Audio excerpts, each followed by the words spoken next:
Les amis, je fais une petite vidéo humoristique, là je viens de poster une notification là que je viens de recevoir début août, 2300 € grâce à Airbnb. Et il y a un mec qui m'a répondu, il m'a dit oui, comment tu fais pour te protéger contre les squats d'Airbnb? Et je lui ai dit bah t'appelles la police et t'espères avoir de la chance.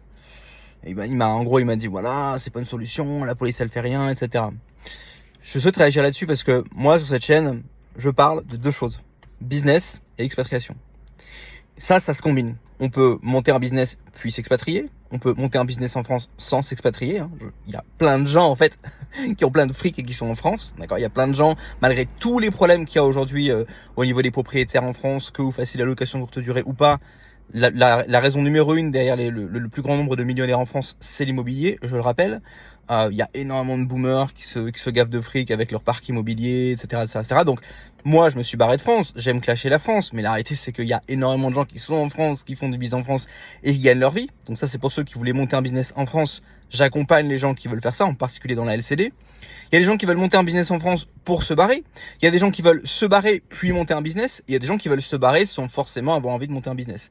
Moi, j'accompagne des gens et je produis du contenu, si vous me suivez depuis un certain nombre de temps, autour du business, autour de l'expatriation. Ça peut être business et expatriation, ou ça peut être business ou expatriation. D'accord ?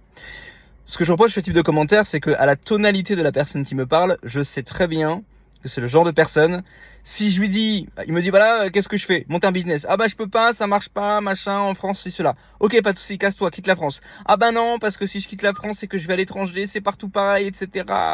Y a pas de boulot, ceci, cela. Finalement, la France, c'est pas si mal, etc. J'ai senti à la tonalité de cette personne que c'est le genre de personne, quel que soit ce qu'on leur dit à ces gens-là, il y a toujours un truc qui va pas. Monter un business, non je peux pas en France, il y a trop de taxes, il y a trop de lois, machin, etc. Ok, bah casse-toi de la France. Ah bah non je peux pas parce qu'on peut pas, et puis en plus dans la France il y a pas la sécurité sociale.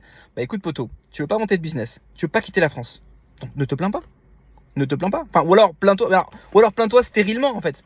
Et j'ai remarqué qu'il y a beaucoup de gens quand même qui sont dans des réactions quand même dans de ce mindset là, la plainte stérile en fait. Ils sont sur les réseaux, ils se plaignent, tu leur donnes une solution, ah non je peux pas parce que X. Bon bah tu peux faire ça, non je peux pas parce que Y. Bon bah alors tu peux faire ça, non je peux pas parce que Z. Tu vois, j'avais fait une vidéo comme ça aussi, je parlais de la même chose au niveau des filles. Ah on trouve pas de meuf, mais t'as essayé d'aborder 10, 20, 30, 50 meufs dans la rue, ah non on va me mettre en prison.